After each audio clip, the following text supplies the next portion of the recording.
Let's start it. And so, how about some introduction about yourself and tell us about your history, about your life, about your beliefs, and when you become who you are today. Yeah, sure. My name is Donna. I've been living in New York for a year and a half now. I'm originally from Germany. I moved from Germany around, I think, about 3 years ago. So it has been some time. I grew up my whole life. I was born in Germany. I grew up my whole life in Germany. So most of what I know is Germany, actually. So I'm still pretty new to the U.S. in many regards. And how I came to revolutionary politics, I would say I have a very special household. I grew up in the sense of both of my parents were asylum seekers from Iran, and they both after the Islamic Revolution fled Iran and came to Germany because they didn't agree with the Islamic regime. And especially my mother had some connection with the struggle there against the Islamic regime. One of my aunts, she was part of a revolutionary kind of communist student group. My aunt is several years older than my mother, and she was very much involved and got arrested after 79 in the early 80s or so. Right. And my mother she was 15 or so when that happened, but she helped my aunt distribute flyers, and she knew of what she was doing. She had some understanding, but after that it became, of course, more dangerous for her as well. So when she was 18, she fled to Germany. And my aunt was in prison for 5 years and was like a couple weeks before being executed, basically. But she was able to flee to, I think, Malaysia first and then get to Sweden. My mother tried to get her to Germany as well, but they wouldn't let her. So that's why I kind of have some religious beliefs that I was brought up with, very atheist. My parents were like, we don't want any kind of religion in our household. We don't want to teach it to you. You don't nothing like that. We don't believe in that. But also anti-imperialist. My parents always said that the U.S. was part of basically getting the Islamic regime to the power that they have right now. So they were involved in the coup against Mossadegh, who was like a kind of bourgeois, democratic type of guy, who was supported by some progressive parties, also some revolutionary parties in Iran, and the U.S. was actively involved in the coup and getting him out of office. He was the first democratically elected official, basically. What year was that? I think it was either late 60s or early 70s. Okay. But it was definitely before the revolution. So that was because he wasn't he wasn't revolutionary or anything, but he was anti-imperialist in some sense. He was basically saying that any profit made from oil should serve the Iranian people. Right. Because at that time, of course, with the Shahs, it was serving the imperialist powers. Right. So they always taught me about U.S. bad, imperialist power, that kind of thing. So I grew up like that. I mean, in school, I remember, ironically, growing up in Germany, you would think they teach you about Karl Marx, Friedrich Engels, about the SPD, the history of the SPD. They don't really. They kind of. SPD stands for Social Democratic Party of Germany. Right. But they don't tell you about all of that. I only remember once in history class in high school that we had one session of our history class be about industrial revolution, and because of that we talked a little bit about Marx and read passages of the Communist Manifesto. But that was it. And I was so excited for that. And then she said, okay, next week we're gonna do something different. And I felt betrayed teasing me in that, and I was like, oh no, I really liked it. That was in high school or in the college? That was in high school. High school. Yeah. In Germany. In Germany, yes. And in college, actually, I had no like affiliation with any political group until the very end. Actually, with COVID, that's when I really became more radicalized.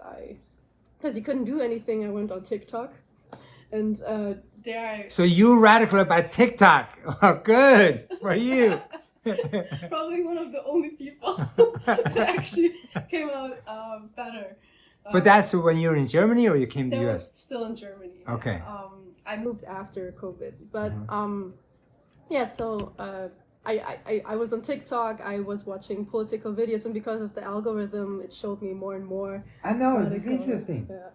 Yeah, whatever you like to see, they promote more of a similar type of thing. Exactly. Yeah, it's information cocoon. No, exactly. I mean, in this case, it was good. Good, right? Yeah. So I got to see some German creators as well, and there was this one German group. Then I found on Instagram as well that was putting out Marxist propaganda, and they seemed more serious to me. So I contacted them. I was on their Discord. We did a study on state of revolution. Wow. So I was like, oh wow, they're actually more serious. Right. And then I got to know them more and befriended them more, and it turns out they're not that serious. And it was very petty drama. And where was this? In Germany, all in Germany. Okay. Yeah, and it was online mainly, because I only met them once in person. But yeah, it was just childish and not serious people for the most part. Besides one person, that one person and I, we kind of split away from that group, but we kept in contact. And she like really pushed me towards studying more like Marxist readings. Right. And then I came to the U.S. and I was living in New York for a short amount of time when I first came here with a family friend. And I was living close to a university where some comrades of mine had a student study on like a student study group on Marxism. And I saw the flyers and I was like, oh wow, that's really what I need. So that's how I really started more seriously studying Marxism. So yeah, that's how I became more like an actual. But why? What made you be interested in Maoism? That's a very good question. Because before then, I only read some stuff from Marx, some stuff from Lenin, very like tiny amount of stuff. But I never like really read anything about Mao, because all I heard in Germany, and the propaganda is strong on that, is that Mao was a evil dictator who killed millions of people. And that's also in the leftist scene in Germany. Like a lot of people don't read Mao because they are very ignorant about that. So when I came here and I went to the study group, we learned a lot about the history, the socialist history of China, and that really inspired me to want to learn more as well. And then I at some point started to read on practice, on contradiction, that kind of stuff. And I would still say I have a lot more to learn, but I would call myself a Maoist because I see the advancements that Maoism has brought to Marxism. Yeah. And so since you know a lot more about Germany, which I always fascinate, have not much, I don't read German, and didn't have too many information about Germany. So what's like growing up in Germany? It depends on many things. I mean, for once, it depends on, I guess, if you're someone who has German ancestry, or if you're someone who has European ancestry, or someone who has Middle Eastern ancestry like me. There are differentiations. I mean, we have the concept of race that is very strong in the US. It's a different kind of concept in Germany. It's more ethnicity based and more kind of religion based as well. Because, for example, with Middle Eastern people, we are often associated with Islam in Germany. So there's a lot of anti-Islamic, anti-Middle Eastern discrimination that is in combination, And manifest in what way? in many ways. So discrimination in the sense of you actually get called names. And you get it's much harder for you in school to excel. Teachers being openly basically racist towards you. My brother, for example, he's a quiet type, but he's studious if he wants to. Like if you push him, he's studious. And this one teacher fully failed him, and her she has a track record of specifically failing boys that are Middle Eastern. And all that kind of stuff that happens. Some of my friends who are Middle Eastern Turkish were beat up by white people, white German people, that kind of stuff. And in like teachers, society in general, there's a lot of obstacles that you have. There's even actual studies that show that if you have a Middle Eastern name, even though everything is the same as a German person on their application for a job, you won't get the job. Just based on that. So there's this kind of discrimination that is, it is open but also not as open as here in the US, I would say. It's a bit more subtle. And that's basically like a lot of that stuff happens even regardless of class, though class does play a very big role as well. So if you're a Middle Eastern person who has a class background, like a petit bourgeois class background, you do get treated better. So it was me. I have a proletarian class background. So I went to a very petit bourgeois school as well. So I was surrounded by all of like petit bourgeois, like wealthy people. And then it was me, the immigrant looking like poor person that is also like a bit smarter than the other people. They didn't like that as well. So there was definitely a lot of tension there. A lot of ostracization, like being pushed out. That was mainly my experience. I didn't have to really deal with like actively being beat up or something, fortunately. But yeah, that's kind of the experience. It is definitely a different experience if you're German of German origin. But I do think class does make a difference. If you're a poor German person, you would also be in some sense ostracized from at least in those kind of schools. Now, a slight change in subject. During the Ukraine war beginning, you were there. Yeah, a little bit. Okay. And from what you know, what the German people think about the Ukraine war? So it's interesting to see it in contrast to what happened with Syria. So with Syria, in the beginning, and Afghanistan as well, a lot of people were like, welcome, refugees, welcome. We see your need, but that quickly turned around because there was the sentiment of too many people coming in. And so there was a lot of like anti-immigrant, like even protests coming up. We had like basically a weekly protests, a movement that was anti-immigrant specifically in Germany. And that was a very big contrast to what happened with Ukraine, because when what happened in the beginning, people were like, oh yeah, we see, I guess Russia is the evil force here. We gotta get all the Ukrainians here. And a lot of people even said that they actually felt empathy for the Ukrainian immigrants as opposed to the Syrian or Afghani immigrants. Because they look like us.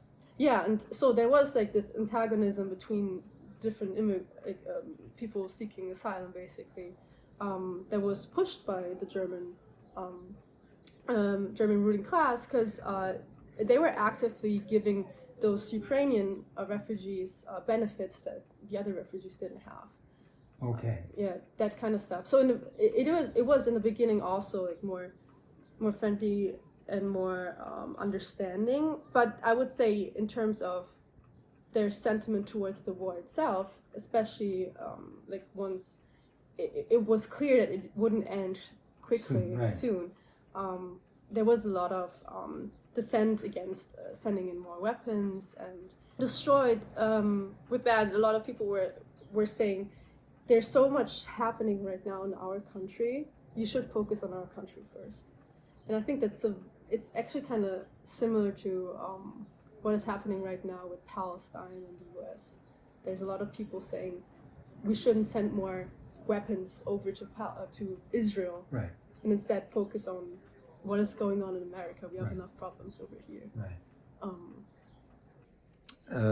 I think the US bombed the Nord Stream 2. How do people in Germany feel about the American presence in Germany? Do they feel a lot or not much, or don't care? Or I mean, legally, that supposedly the U.S. base does not interfere with the Germans' politics.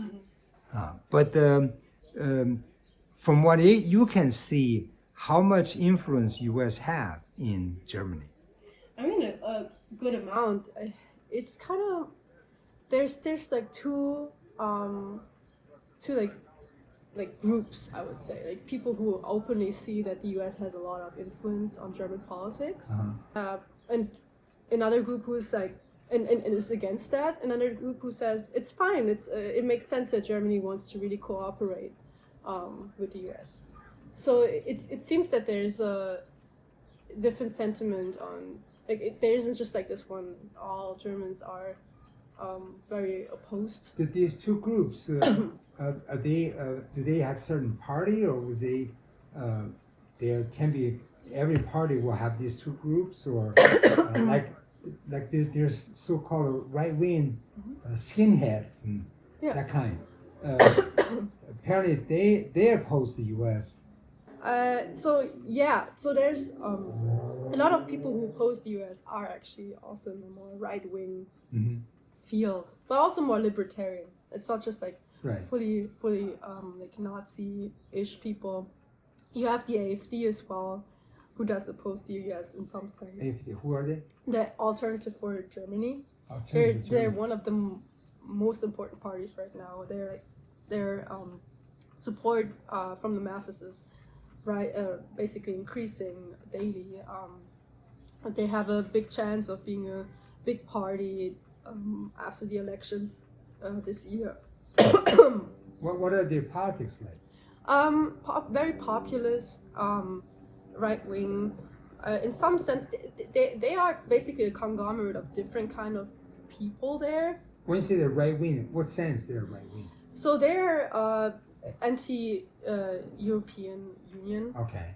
For example, they also have anti-immigrant politics. Those are like the main two things. Anti-EU, anti-immigrant. That's interesting. There's one more prominent person in there, who basically said a couple of years ago that we should shoot every immigrant who's trying to cross the borders. Okay, that's right wing. Yeah. Why would they anti-EU? I think because they are very nationalist as well. Okay. Like really saying we need to focus on Germany, and Germany needs to be like a greater power by itself. Thinking that the EU is taking away from that. But there's, like I said, there's many different kind of positions. You have people who are more extreme in that. You have people who are less extreme in that. It's a party of like, a lot of people go there because it's one of the only things that isn't just liberal in politics, basically. Do you know much about how business communities see the U.S. influence in Germany? I don't know that much about it, because I when I was still there, I didn't try to really engage with that. But I do think from what I know is that there's a lot of cooperation in that, and also in general, like we do import a lot of media, for example, American media as well. So there's definitely some kind of collaboration, even business-wise, happening. But yeah, I don't have enough knowledge on that to really give a good like comment on that. Well, just like small business owners or people in school, people in work, just generally that people, because basically what people think in survey reveals how good the mainstream push those ideas. Right? Ideas don't come by themselves. They read news. So in German, the press tend to be talk positive about U.S. or talk. Oh yeah, definitely. Much more in favor of the U.S. There's almost no like. In some sense, there's some critical understanding, but it's more like commentary, but it's more on like surface level. It's not really going into the U.S. as an imperialist power. And you have a lot of people in Germany who are defending Israel, die-hard defenders. Are they Jewish or not? No, it doesn't have to be. And you actually have people in the German left called anti-Germans. And it's a good amount of people in the German left. It's not like a tiny little...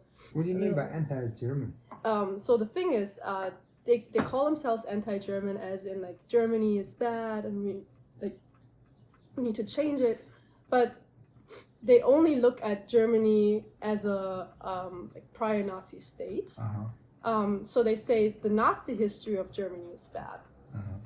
And they say that therefore we have to be slaves to Israel in everything that they do, because we are so guilty and we shouldn't. We are never able to repent from that. Right. That's basically their basis of operation. So a lot of them were actively going against those people in the left that are more progressive or even revolutionary in their ideas and putting up those Palestine protests. It's sad that a good amount of the left is made up of reactionaries, actually. Yeah. Is there a strong left movement in Germany? In a sense, yes. In another sense, no.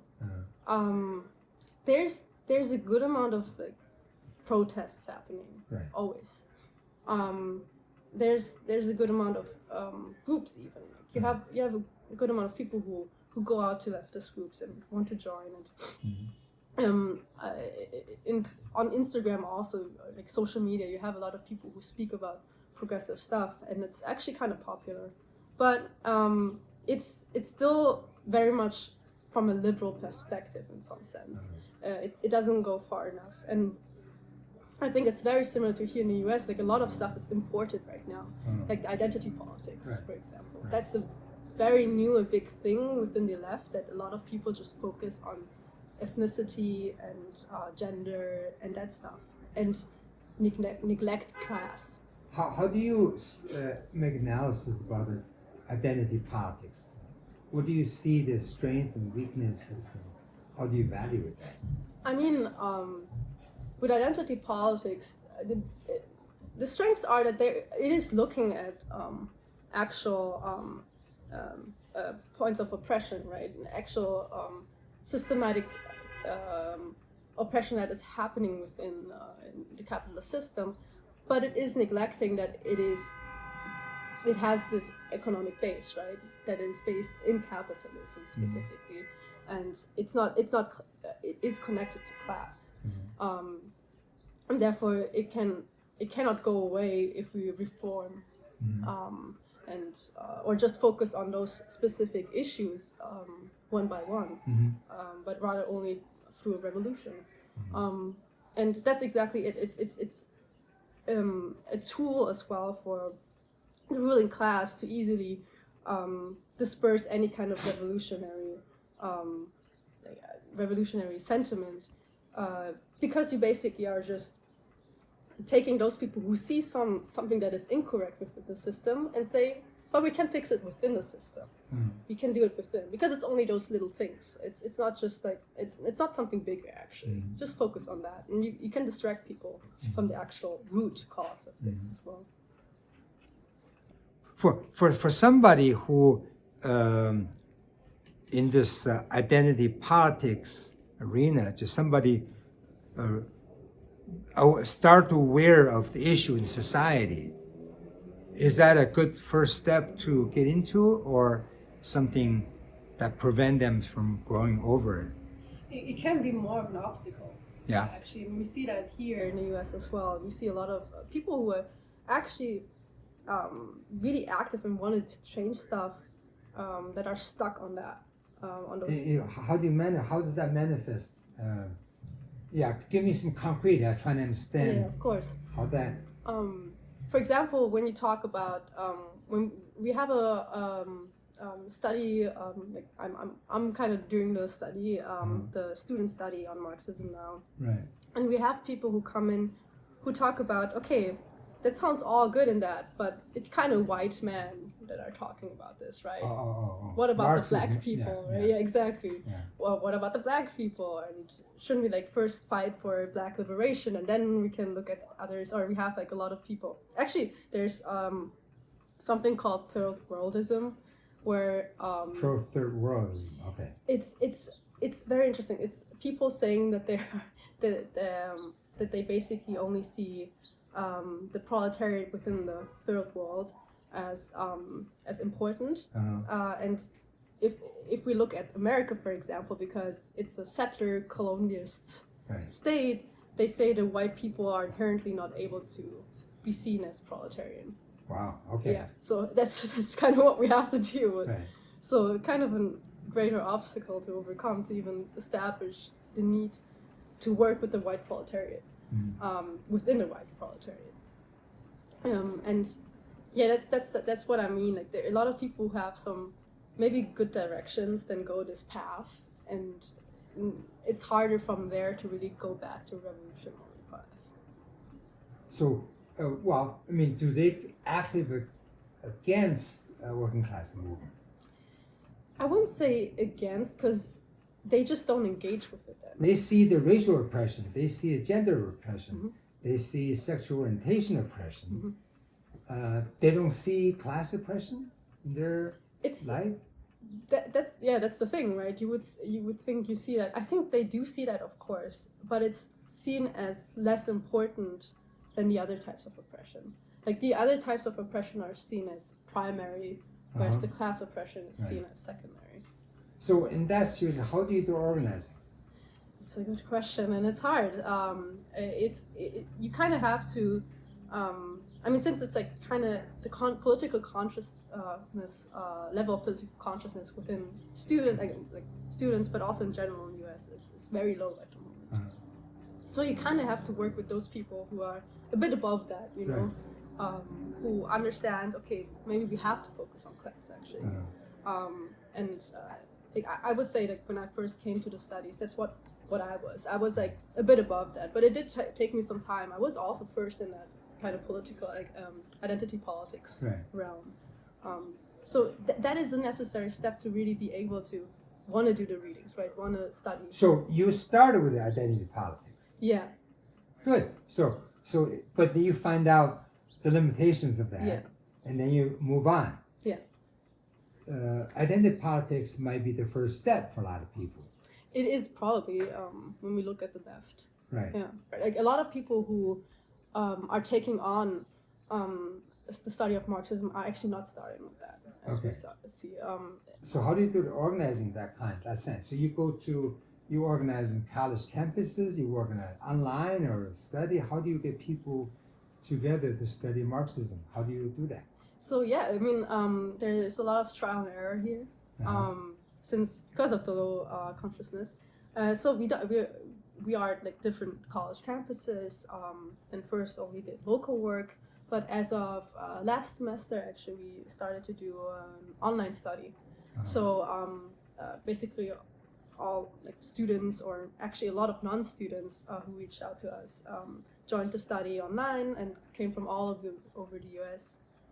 And those people were the most, and still are the most engaged and serious about study, we have to say.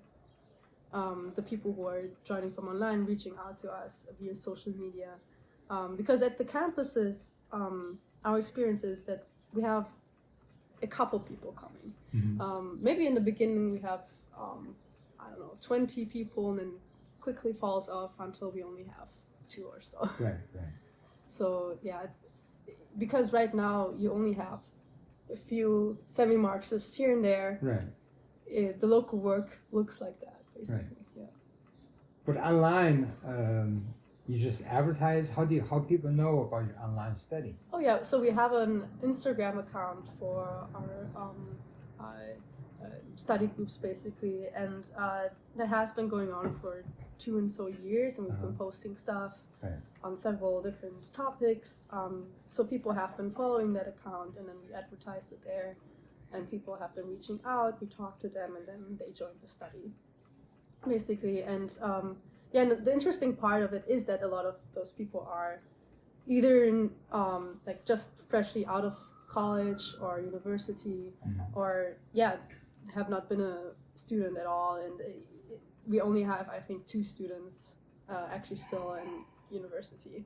So it shows that there are a lot of semi-Marxists out there that are not students actually. So what kind of things you study in your study group? Depends. So we study a lot history, revolutionary history. We recently studied the path towards the Russian Revolution, and the 1917 Russian Revolution in October. We studied before socialist China, but also the path towards socialist revolution in China. We read State and Revolution, for example, to understand classes, state, the relation of both of those, that kind of stuff, going into the basics, basically. So we kind of want to have both some understanding of basic concepts of Marxism, but also some understanding of what historically happened. Right. So it was our syllabus is always a mix of both of them, basically. So you have some history, some classics, and then after people finish studying, what do they do? How do they? I mean, we can't just always do studying. We want to. No, that's right. Right. So they become what? They become union organizers, become student movements, or social justice movement, or how do they convert the study into some action? No, that's a very good point. I for example, I was first a student as well, and then once I got more involved, I helped with the studies, for example. Right. I helped teach, but also get involved in some campus events, that kind of stuff, like really trying to reach the larger student body. What kind of issue are you trying to reach in campus? It's a lot of issues, actually. I mean, there's issues with not just reaching the student body by ourselves, but in working with other organizations, basically, other leftist progressive organizations on campus, because exactly of that identity politics approach, but also because there's a lot of, it depends on the campus, but more or less there's a lot of transactional character to the work that you do with those groups. Like if you come, you gotta bring so and so many people. We only come if you come to our events, that kind of thing. It's less about the politics and more about growing the groups. So that's some experience we might made with other groups, but also it's hard to talk about stuff like imperialism even with those groups, and many of them are not interested in that. It's very vague anti-capitalist stances that they take, maybe, but it's not going further. And I mean, we do need to study the conditions in order to really teach other students, right? So that's something that is has always been like a blockade, like, people not wanting to engage in study much within those groups as well. So yeah, it's been hard there, but also there's a lot of nihilism going on. What is that?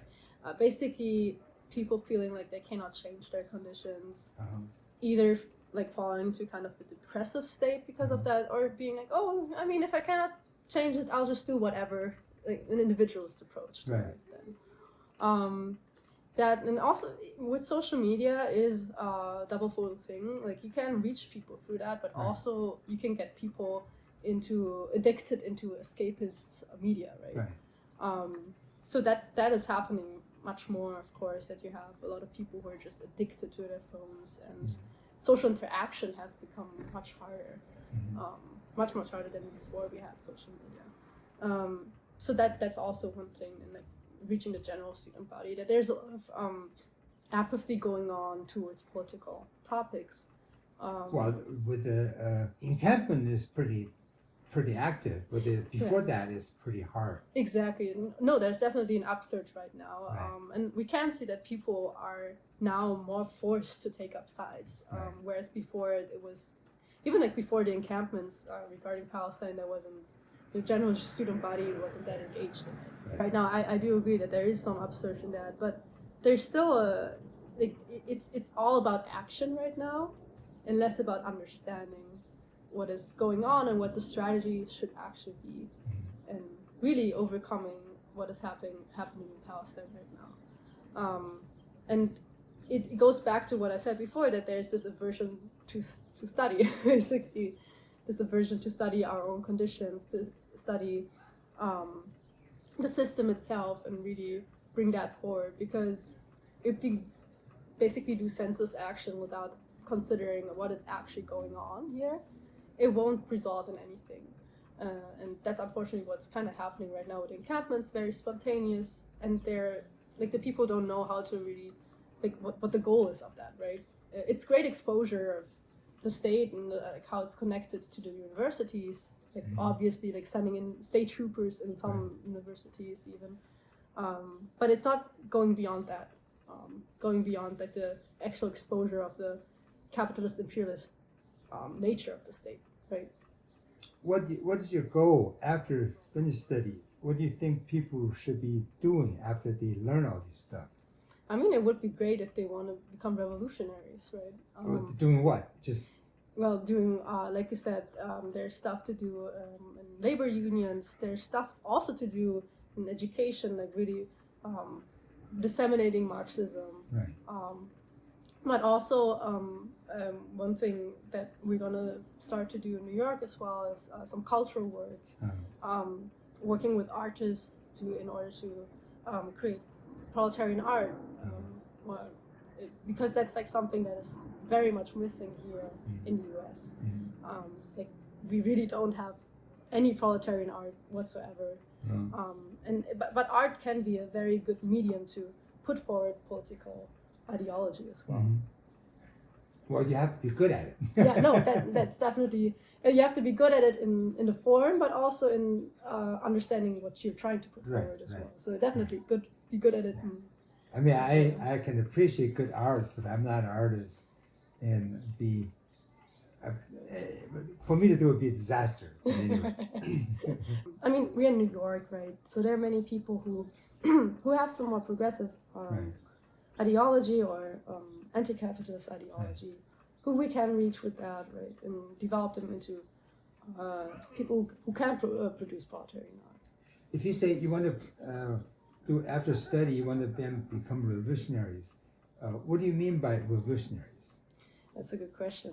I mean, revolutionary depends on the conditions, because right now revolutionary doesn't mean to like prepare an army and like whatever. But revolutionary means to be really dedicated, to really be on the path of like get us here on the path of revolution, and that means to really work together with other comrades, and like be on the path of creating a party that can be the vanguard of the proletariat, and therefore. Well, creating a party is easy, but to have impact is exactly. distorted. No, the party has, of course, to be connected with the proletariat movement, the working class movement. And for that, I mean, we basically need to build up both the communist movement here, but also the working class movement. Both are very much low. Very low, right. Yeah.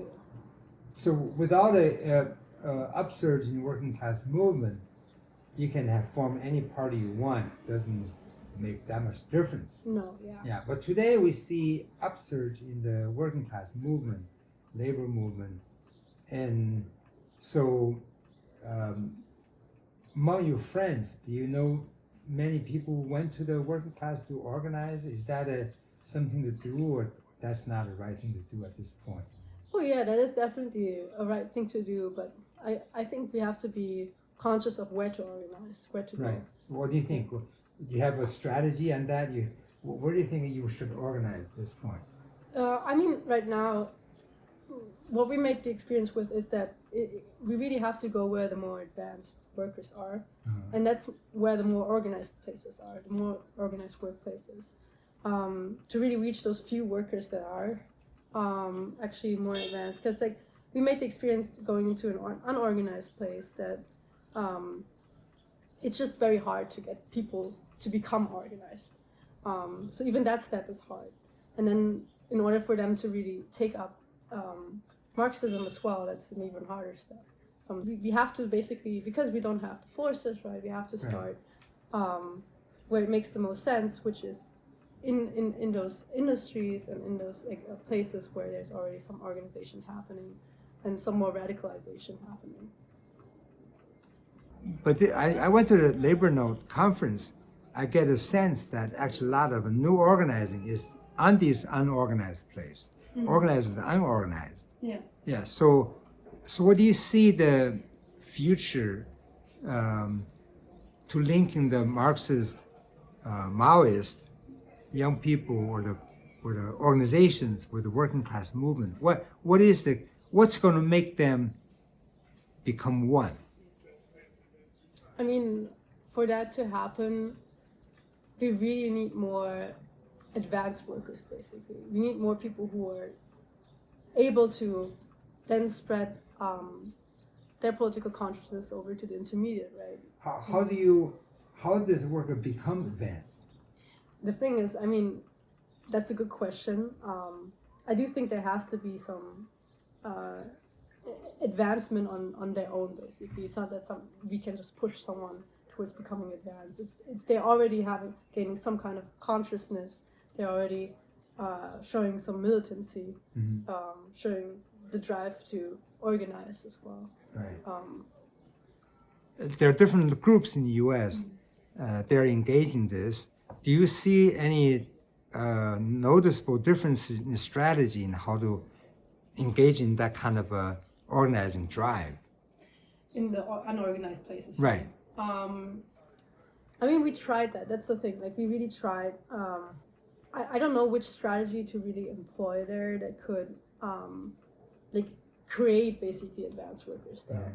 Because that's what we made the experience with. That there aren't really even like relatively seen advanced workers.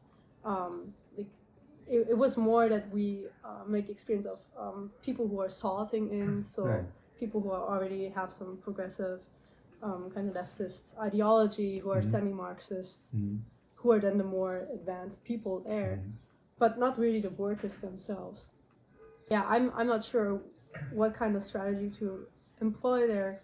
So we're trying to see any kind of experience you can share about the success or failures of these kind of organizing. Do you have personal experience organizing? Not really. I only have the students. Okay. Student front. Yeah. Well, but the organizing among the students itself is also can be very challenging. Yeah. No, definitely very challenging. Right. So what kind of a success or failures that you can share?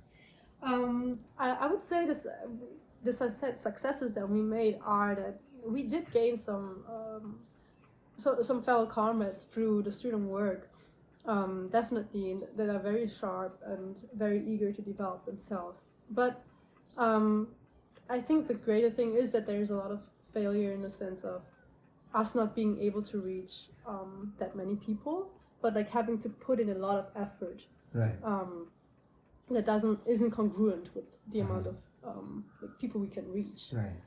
The thing is, yeah, right now we cannot really, like, there isn't really a student movement that is politically more conscious right now that we could really have an influence to a greater degree in. So I think our thinking is then, okay, what can we realistically do? right now. And realistically, the main thing is to like get those people who want to study, who are more semi-Marxist, and develop those people in order to have them go into different fronts as well. But also, so it's a slow process, I think, and it's an even slower process than maybe thought before. Anyway, it's almost an hour. Oh wow! Thanks so much. Yeah, now it's an hour, and we have a lot more to talk about it, but I have to go to the bathroom. So Yeah, of course. let's go stop here. I can't stand anymore. No, it's fine. It's totally fine.